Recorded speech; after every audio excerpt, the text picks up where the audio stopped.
Good morning. Appreciate y'all for tuning in and rocking with us for another edition of the Morning Breeze, man. Always rocking with you guys, as always, man. Outside of me, I got my guy, Mr. Media himself, Jordan Jesse, in the building.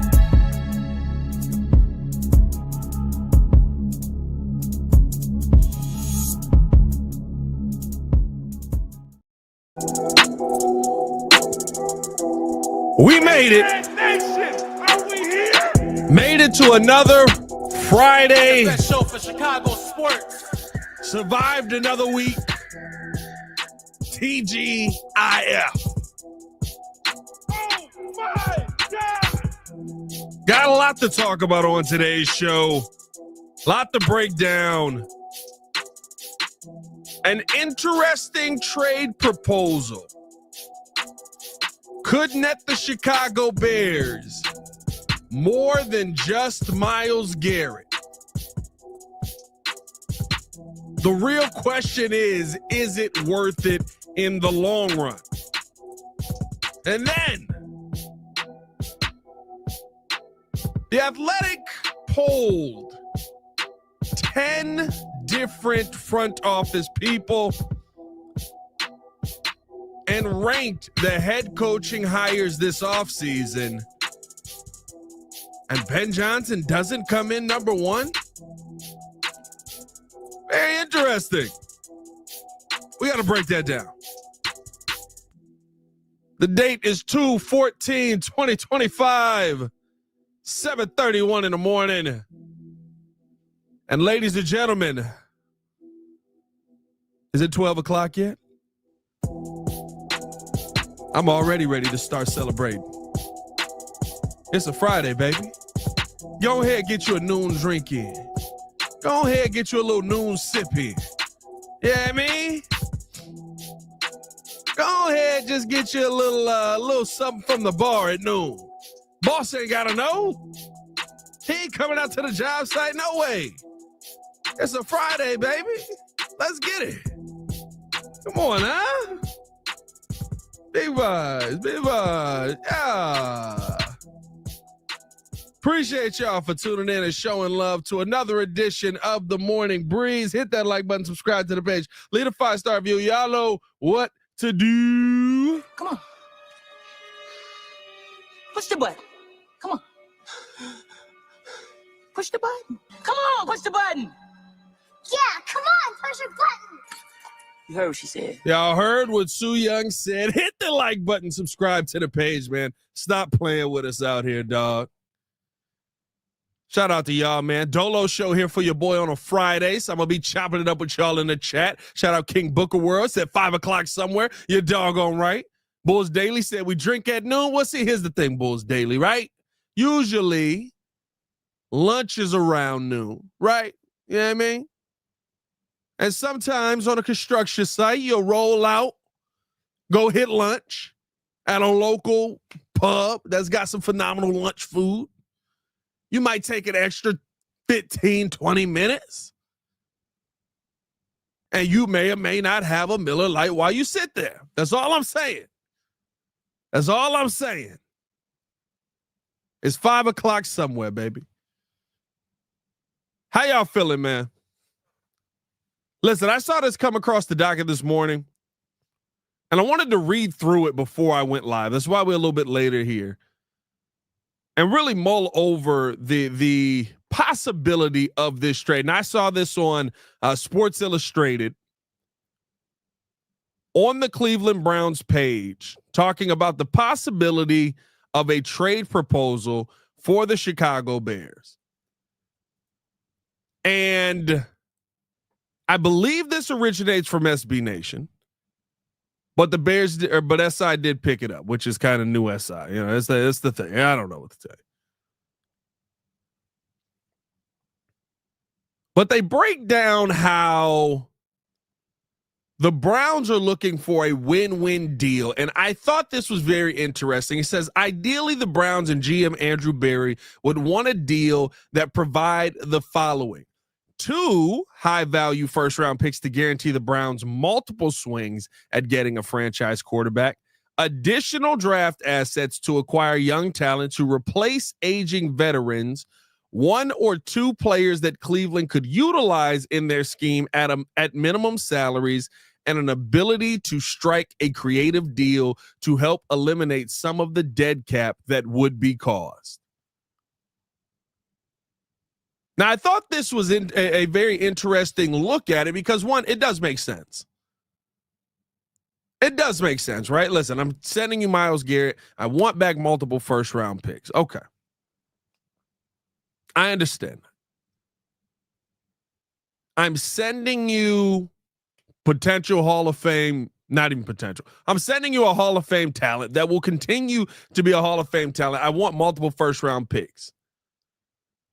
But when you talk about the height of those picks, I think that eliminates a lot of teams from contention, right? Am I talking to the Detroit Lions now because of the possibility that you guys are probably still going to be a little bit lower down in the draft? Am I talking to the Buffalo Bills now because I know you guys are going to be a little bit lower down in the draft? I think it does eliminate a lot of teams. And even in here, they bring out teams like the New England Patriots and the Chicago Bears really stand out as two potential landing spots.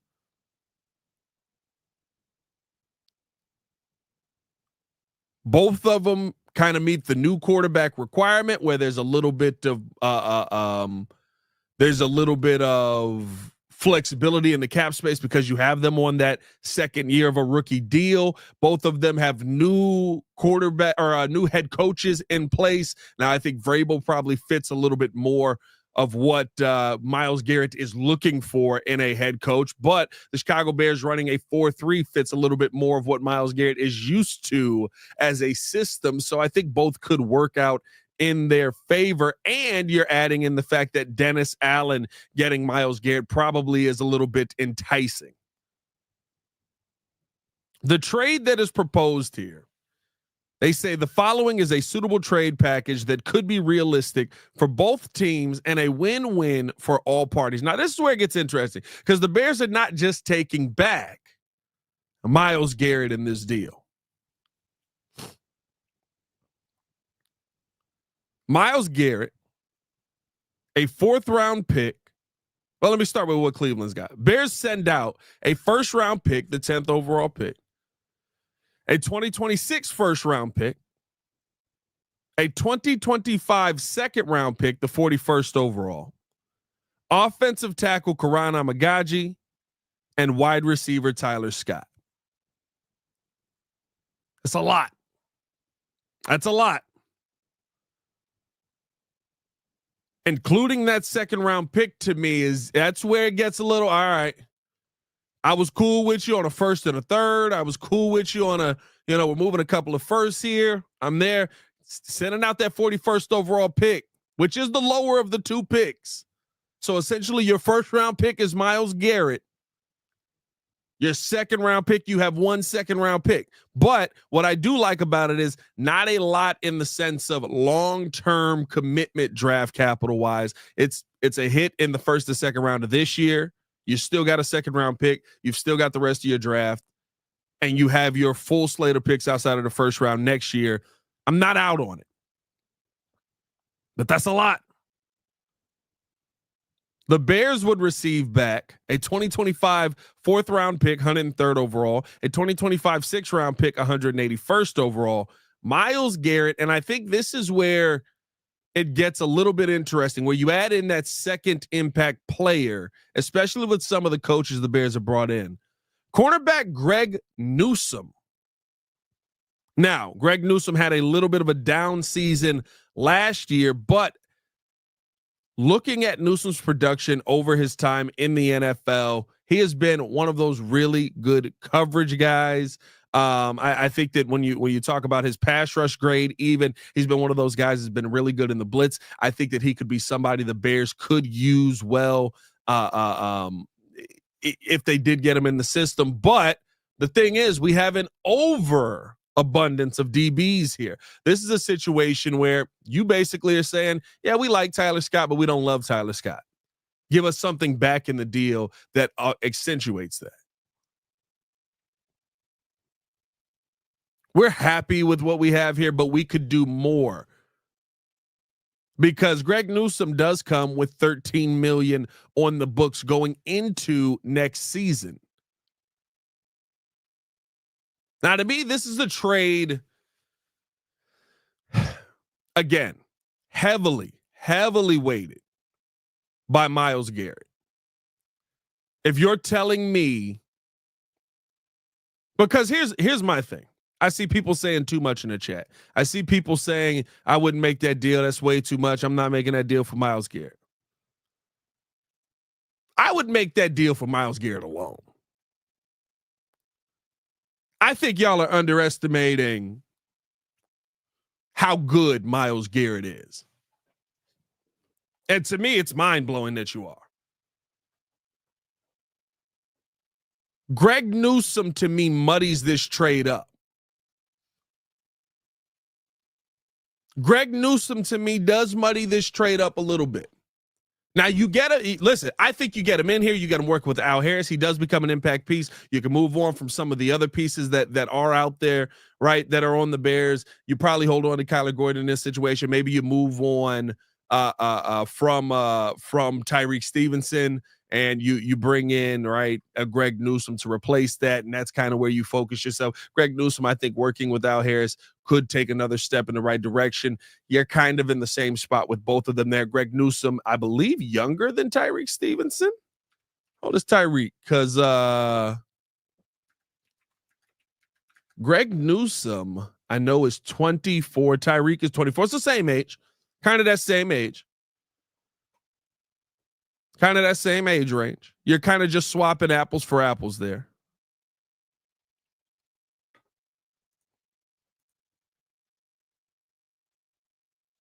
But the contract already having that club option that is $13 million. Do you want to pick that up? Is that something you want to get on the books? Those are the questions that you kind of got to ask there, right? Coming into 2025, he's got a club option that I believe has been picked up already of $13 million, fully guaranteed. And then do you extend him past that? Essentially making that second round pick Greg Newsome, which in a sense is not a bad pick, but it does not help what the Chicago Bears currently need when we're talking about the trenches. Now you do still have 41 available to you. And with 41, there are some good names that you can go get in the offensive trenches. Again, Newsome to me muddies this trade up, but if you took him out of it and you told me you're going to send me the first overall pick, 10th overall, first overall pick next year, 2025 second overall pick, Amegadjie and Tyler Scott are whatever pieces for me. And you get Myles Garrett. Yeah, thank you. Myles Garrett, a 4th round pick and a 6th round pick. I'd do that deal all day. The only thing about Newsome that muddies this up for me is creating the cap space for him. Allocating $13 million to him. That's tough for me in this situation.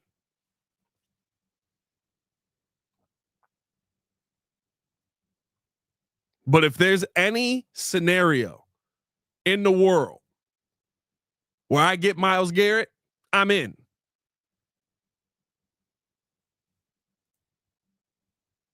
If there's any scenario where we come away with Myles Garrett, I'm in.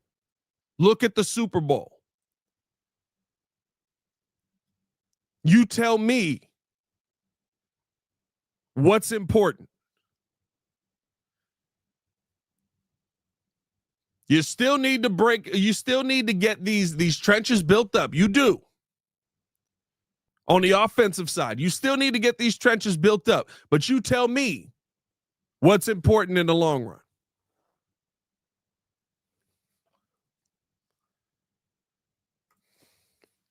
Shout out to Crimson in the building, man. Shout out to the chat. Let's break this down. Logically, what do you expect to get out of Myles Garrett? 4 or 5 years? If you had one first round pick play 5 years, he'd be a bust.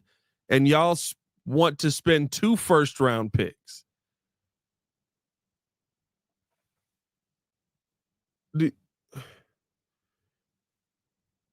What? Do you realize that 5 years of Myles Garrett? First things first, right? First things first. Defenses usually have a life expectancy of about 4 or 5 years before you have to start flipping stuff around, before you have to start making massive changes. By the way, I still have full slate of draft picks moving forward next season and can still draft people who can come in after Myles Garrett and help Myles Garrett and help the offensive line and all that, right? So I still got all these picks.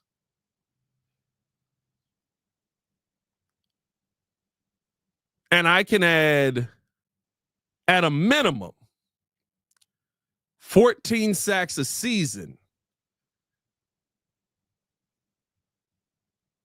for 5 years. Yeah. That's not a bust. Even if somebody got 14 sacks a season for 5 years and then they got hurt, that's not a bust. This is not a regular pass rusher, y'all. Do you know how long the NFL has been here? He is one of the best to ever rush the quarterback. I'm not telling you to go get Josh Sweat in this situation. Great pass rusher.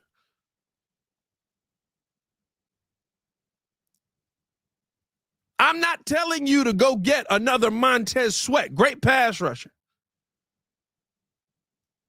I'm telling you to go get one of the best football players in the history of the sport. And if you tell me I get one of the best football players in the history of the sport for 5 years, yeah, I'm in.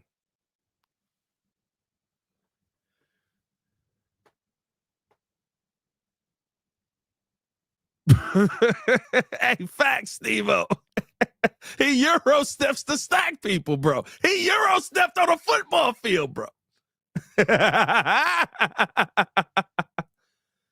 Samaria said, come on, Pat, offensive line. Nobody said don't invest.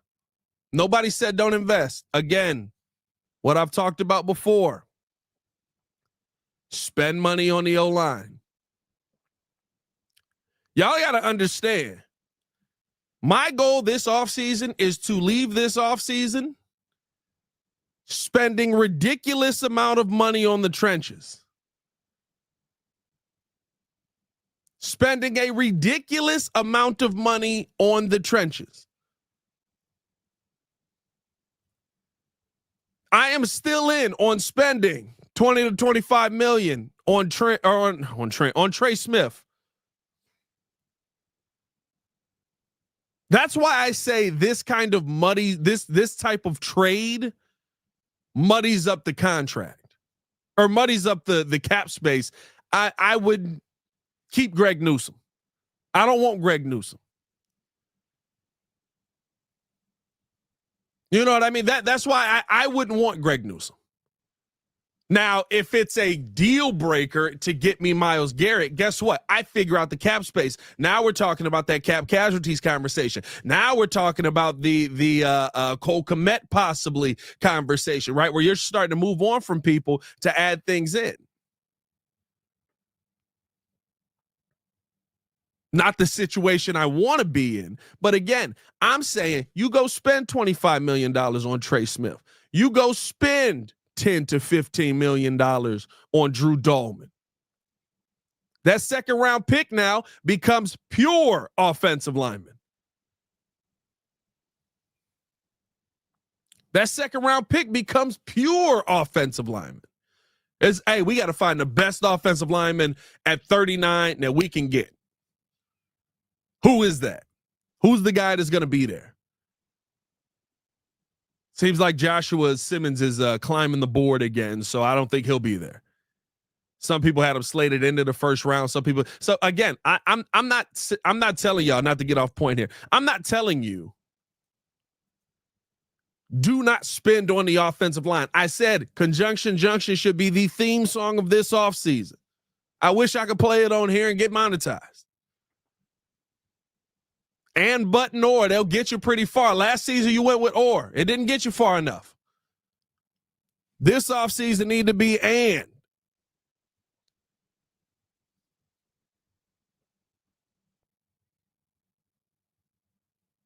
And if you tell me at the end of this offseason, I've got a new second-round pick offensive lineman, I've got Trey Smith, I've got Drew Dolman, I've got Myles Garrett, I'm spending a ton of money in my trenches right now, although that's okay because I have a right tackle who's on a rookie deal. I got Braxton Jones who's still on a rookie deal. I'm not thrilled about Braxton Jones. I'm not going to lie. It is what it is.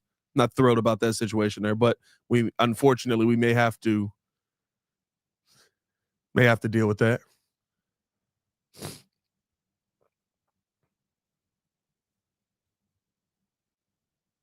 Still got my full slate of third-round picks. We don't know what's going to happen with the Ian Cunningham situation. He's interviewing for that Jacksonville Jaguars job today. Could that be another third-round pick coming back to the Bears? Like, I'm not telling you don't keep building the team. What I'm telling you is if there's a chance to get one of the best football players in NFL history, I'm taking that chance. I'm not telling you go out and get somebody who's been banged up either. Myles Garrett's game played, his rookie season played 11 games, had 7 sacks. 16 seasons. 19 was the COVID season. 19 or 20. One of them he bashed somebody's head in with a helmet. One of them was the COVID season. 19 or 20. I think 20 was the COVID season. 19 was the helmet bash season. By the way, not hurting either of those. 10 and 14, just dumb in one of them. 17, 16, 16, 17.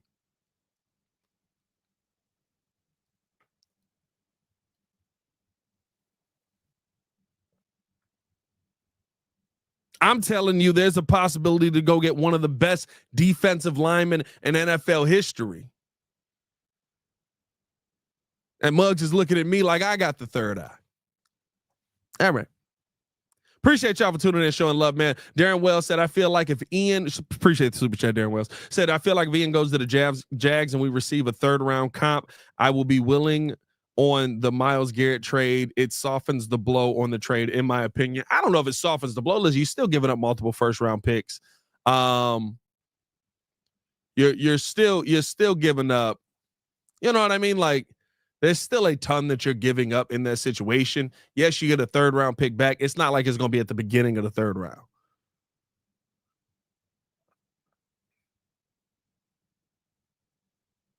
You know what I mean? Like, that's kind of, I get what you're saying, right? We got another pick to make, and so you're giving a pick away. But I think then, right, here's the part that's tough with all of this, and I think why a lot of people are concerned with this situation. You're making deals like this because you have drafted poorly in the trenches. You're making deals like this because you have missed the second and third rounds. You're making deals like this because you feel like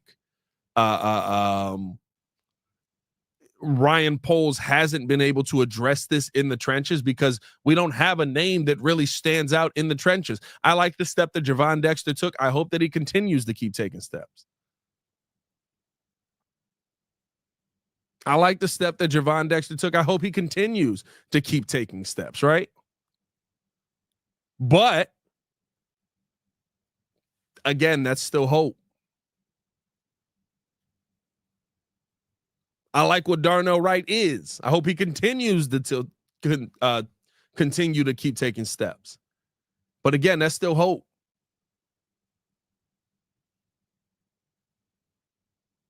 I can't guarantee you that he will. I hope that Braxton Jones would keep taking steps. All he's done is take steps the wrong direction towards the quarterback. Can't Quit Shy Sports. What a great name. Says, so where's the cutoff for the trade? How much is too much, even though it's Garrett?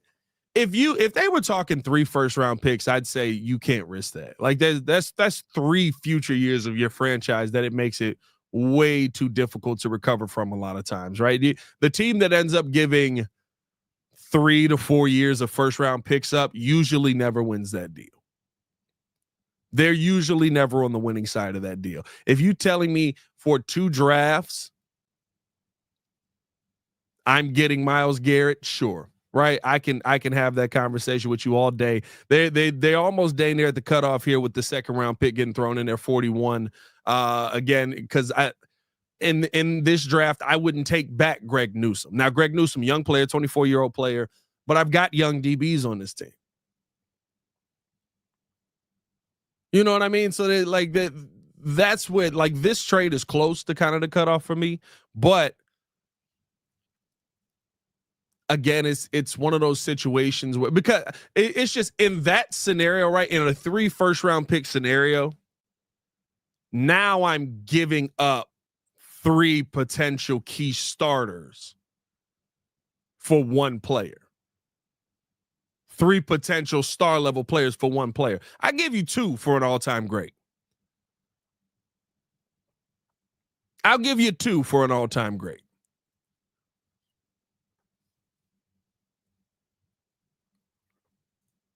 Statistically, Dexter had a similar, if not better, stats than Jalen Carter. Check him out for. I hear you. It's about impact. You know what I mean? It's about impact. First off, these guys are in the middle, so sack numbers are kind of irrelevant. It's more about pressure. Jalen Carter was a game wrecker. Jalen Carter started the season off terribly, but when it clicked, there was a point where Javon was ahead of him. I said it, but when it clicked, an absolutely terrifying specimen coming up the middle.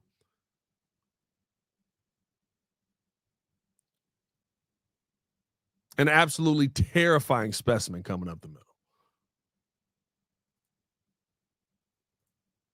You want to give up 2 first-round picks for somebody that might get us 2 more wins? To me, that's not worth the capital. Well, you're adding his 2 wins. How many more wins does adding Trey Smith, Drew Dahlman, and a future offensive lineman in the draft add to you? How many more wins does Ben Johnson add? How many more wins does Dennis Allen add? How many more wins does the positional coaches add? How many more wins does having Dan Rashard as your offensive line coach and not Chris Morgan as your offensive line coach add? How many more wins? Right, it's not a one-piece thing. If Myles Garrett by himself makes the Bears a 7-win team, you're at a great starting point.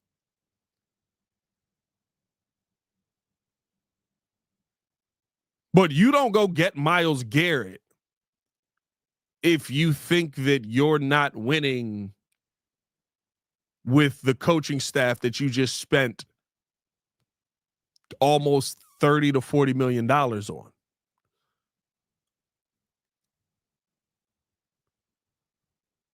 Like, it's not just about Myles Garrett. How many more wins does adding Myles Garrett to Montez Sweat add?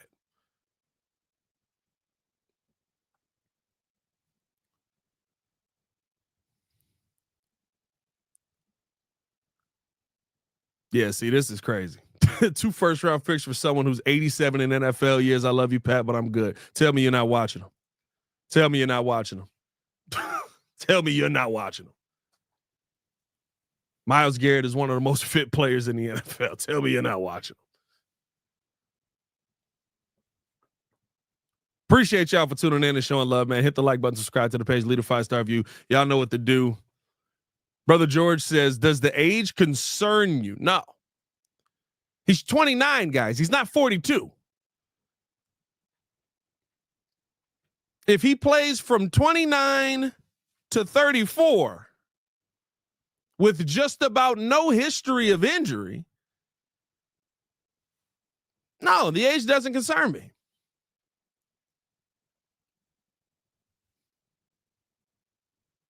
He'll be 30 by the time the season is in full swing. Isn't it birthday in December? His birthday's in December. This will be his age 30 season. We are acting like this man. I keep seeing this too. Muzzle like he's 31 years old. No, he's not. He is 29 right now.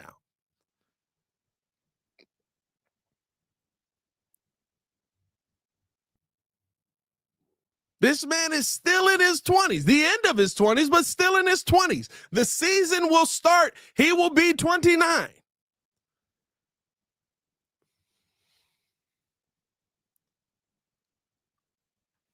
Bears Junkie said, didn't a move like this get our last GM fired? No, the move that got our last GM fired is trading Mitch Trubisky, or trading up for Mitch Trubisky. That's what got our last GM fired. The Khalil Mack move puts you back against the wall. The Khalil Mack move makes sense if Mitch Trubisky's good at football. That's why this is a different scenario. No matter what we can say, and we do have to address the trenches, and the Bears have to address the offensive trenches. You also have an offensive coach in here who better help Caleb Williams for as much as you paid him. You also have an offensive coach in here who better help Caleb Williams for as much as you've given him. And we got to talk about that coaching staff.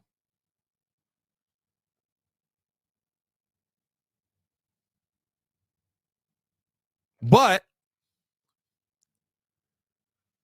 because I have Caleb and I feel like he can actually play football in the worst scenario, knowing I'm giving him a better situation makes me feel so much better about him. You're telling me I'm giving Caleb Williams an opportunity to start more times than not on the positive side of the field? Yeah. Sign me up. Sign me up. Hey, man, appreciate y'all for tuning in, showing love. Hit that like button, subscribe to the page. We're going to take a quick break, listening to a word from our sponsors. Then we're going to come back and react to The Athletic. Interesting article where they polled 10 different front office people. And Ben Johnson not leading the way as the best head coaching hire this offseason. Got to talk about that before we get out of here, man. Appreciate y'all for tuning in and showing love. We'll be right back right after this. Appreciate you guys for tuning in and watching the show. Today's episode of the podcast is brought to you by Aura. Have you ever done a Google search on your own name? You'd be surprised what pops up. Your full name, email address, home address, health records, your relatives. It's all out there. And that's why I've been using Aura, the sponsor of today's video. Aura shows me which data brokers are selling my information and automatically submits opt-out requests just for me. Cleaning up my information not only helps reduce the amount of spam I get, but it protects me from hackers who could use that information to help them access my social media, bank accounts, and other sensitive information. It's really simple to set up. I don't have to download several apps or go to things like antivirus, VPN, password management, parental controls, identity theft, but you can get all of that in one place with Aura. I get everything at one affordable price as well. You may already have one or two of these tools, but not having Aura is like leaving the front door locked while leaving the back door and windows wide open. For you to be able to take advantage of Aura, we got a special deal for you here today. Stop data brokers from exposing your personal information. Go to my sponsor at https:/aura.com/the Windy City. Again, that is aura.com/the Windy City to get a 14-day free trial and see how much of your information is being sold.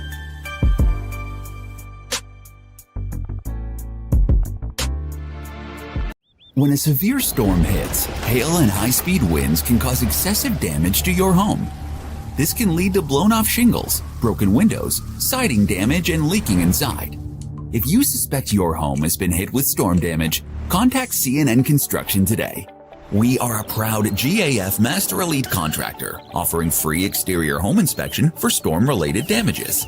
C&N is a reputable licensed roofing and general contractor working hand in hand with insurance companies and homeowners every step of the way through the difficult claims and restoration process. We will meet with your insurance adjuster to discuss the damages to your property, the value of those repairs, and the scope of work needed at your home.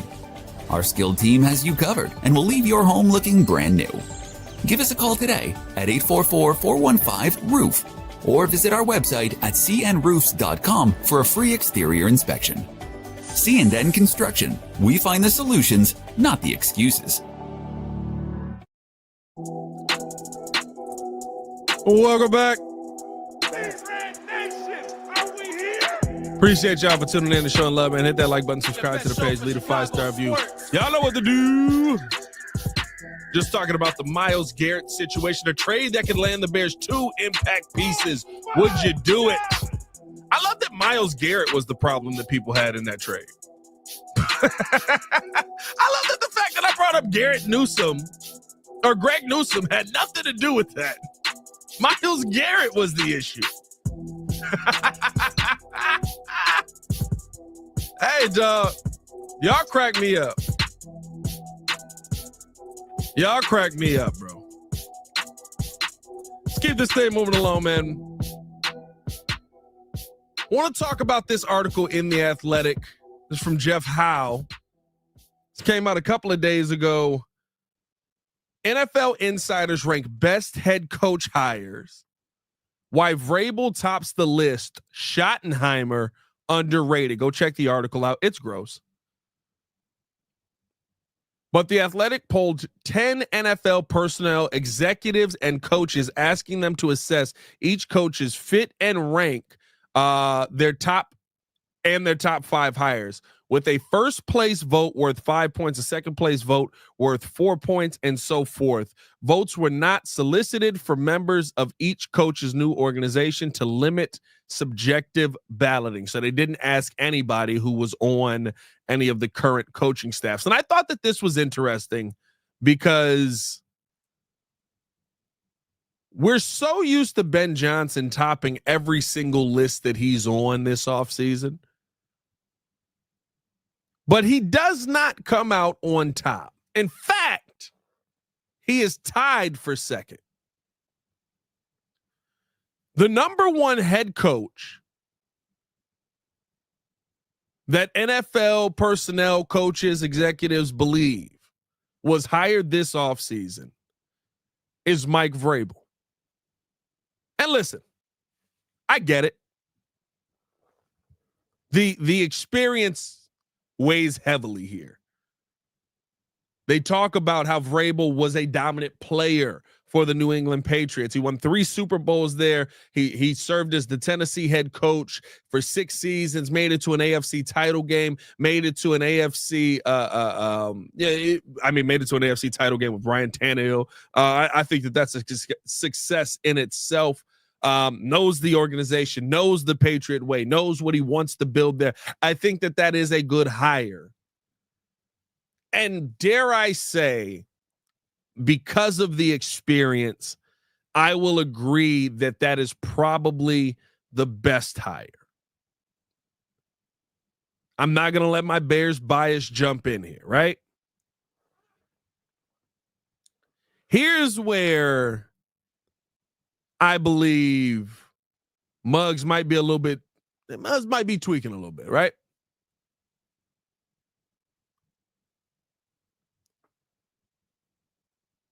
Ben Johnson. Now, Mike Vrabel dominated, right? Mike Vrabel was the favorite hire. He had 45 first place votes, 3 second place votes. He dominated. Ben Johnson had 5 first place votes, so some people do believe that he's in there. 20 second place votes, 3 third place votes, 4 fourth place votes for essentially a 33 score. Pete Carroll tying in here with Mike Vrabel at 21st place votes, 20 second place votes, 12 third place votes, and 33 fourth place votes. Now, I love Pete Carroll. And I think that you can't talk about Mike Vrabel and the experience and all that and not talk about Pete Carroll.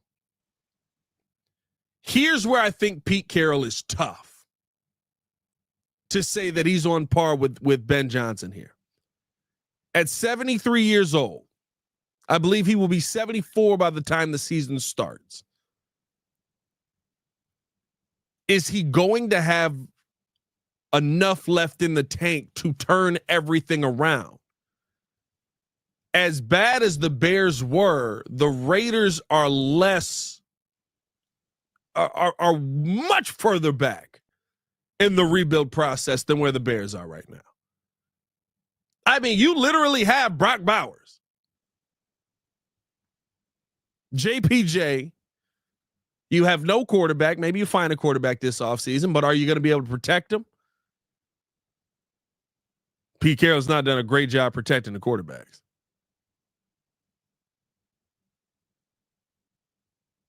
You've got no quarterback. You've got a mediocre run game at best. You have problems on both sides of the line outside of Max Crosby.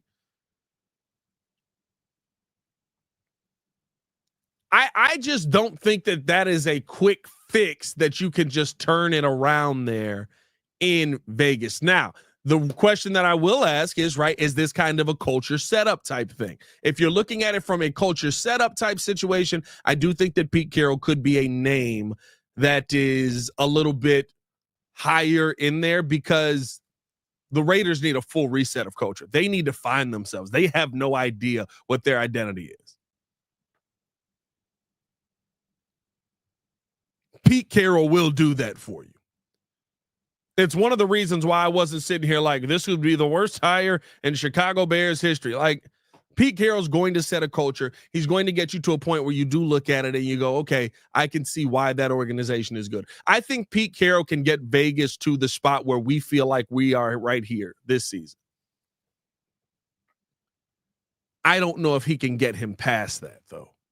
I don't know if he's got enough time left as a head coach in this game for that to take root. Now, I may be wrong, and in the long run, listen, the experience of Pete Carroll, I understand why he's there, but I would look at the situation that Ben Johnson is in. I keep saying this. The Bears are far away from the sense that it's really hard to find great linemen.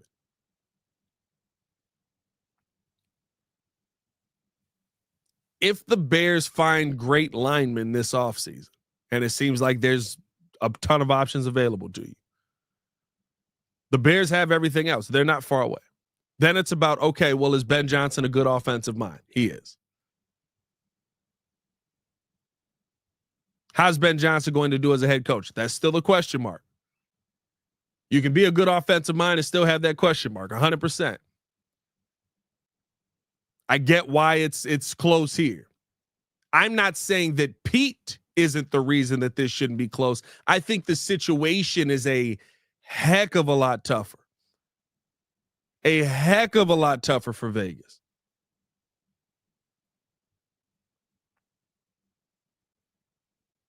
Than what the Bears currently is right now.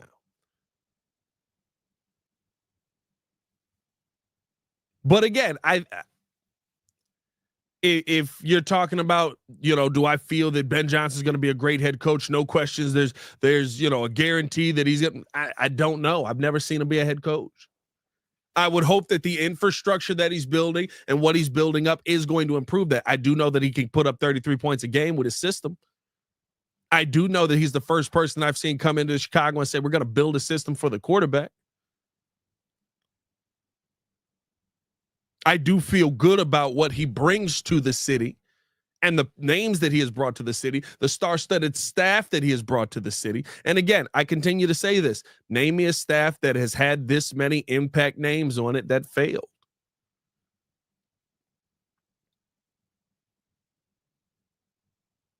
Usually these staffs kind of figure it out because you have enough people on the brain trust that kind of can direct the ship in the right direction. And failure to me is like you're just horrible. You're not making playoffs. You're the Bears. You're what the Bears have been. If you're making playoffs and you get beat on the way to a Super Bowl, guess what? So did Detroit. So did Minnesota. So did like all of these teams. There's a bunch of teams here that get beat on the way.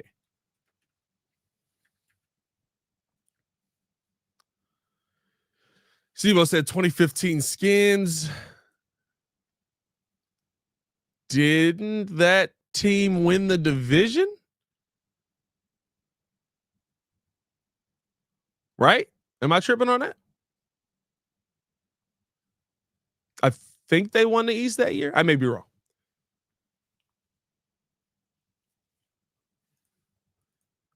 Again, not saying you got to win. You got to compete, right? And it's got to continue to grow. It's got to continue to move in the right direction. Also, who's quarterback of that team? Let me look that team up. 2015 Redskins. Or whatever, man. That's what they were called. Jay Gruden, the head coach. Bro, I forgot Jay Gruden was coaching out here, dog. That's hilarious, bro. You took me back with that one. Sean McVay is the OC. Joe Barry is the DC. Bill Callahan on the O-line. Matt Cannavale at quarterbacks. Perry Fuel at DB. Wes Phillips at tight ends. Dave Ragone as the offensive quality control coach. They did win the division that year. 9-7. They were top 10 offense, bottom 15 defense, or I guess 15 defense, not bottom 15.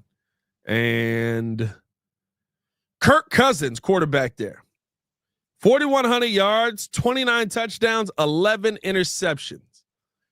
And then I think they were too dumb to re-sign Cousins the next year, right?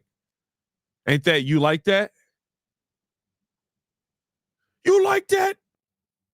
Oh, no, I signed him the next year. 8-7-1 the next year. They tied a game. That's crazy. One of these years, they just end up getting rid of Kirk. I don't know. I guess in a sense, right? Because this is kind of, in a sense, I would call this a failure. I would give you this because it was 4 years of. So from then, 9-7, 8-7-1, 7-9, 7-9, 3-13 in 2019. And I think was Gruden still, Gruden was still at the helm of that there. They fired him halfway through the season. Callahan took over. Yeah. That's 2017 is when Kurt left. Yeah.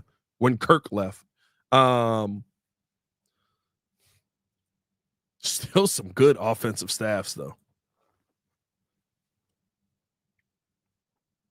I guess I could give you failure because of how long it lasted. Because of them being the same team every year and other teams getting better. That also was a very interesting organization at that point, though.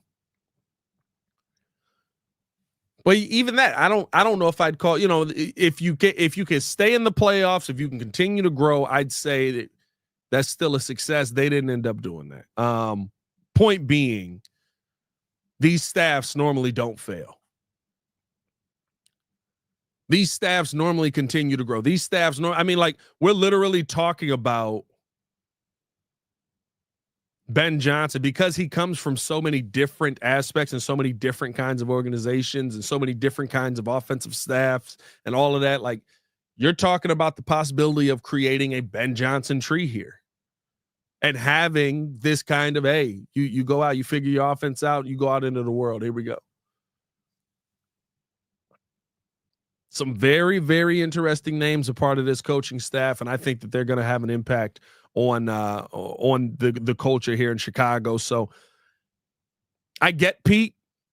I get him being on the list. I get him being that high on the list because of the impact. I don't know if for the situation I'm going to sit here and tell you that that's a great hire just because I don't know if he's got that much time as a head coach left in this NFL. But then again, Pete Carroll's a lunatic. Yeah, I mean, must sit there and talk about, oh, he's still hitting the weights in the weight room. He's still like this. Like, what does Pete Carroll do at 73 years old? I dream of being Pete Carroll at 73. I dream of being Pete Carroll at 73. If you're wondering, by the way, top 5, Mike Vrabel, or top 6, I guess, or what is it, 7. Mike Vrabel, Ben Johnson is 2, Pete Carroll is 2, Aaron Glenn is 3, leading the way. Kellen Moore to the Saints is 4, Liam Cohen 5, Schottenheimer 6. People are liking the Schottenheimer hire. I'm not a fan. But hey, man, appreciate y'all for tuning in and showing love. Hit that like button, subscribe to the page, leave a 5-star review. Y'all know what to do. We'll be back later today with more content. As always, stay tapped in with us, man. If you are a Bulls fan, tap in with us over on the Chicago Bulls Breeze as well. Just type in Chicago Bulls Breeze and it should take you over to the channel as we got that channel growing, man. We got so much stuff coming you guys' way, man. We appreciate you guys for tuning in and showing love. As always, it's your boy, Pat the Designer, back at it again. Y'all stay safe out there, Chicago. Bed down. One love. Peace. The best show for Chicago sports.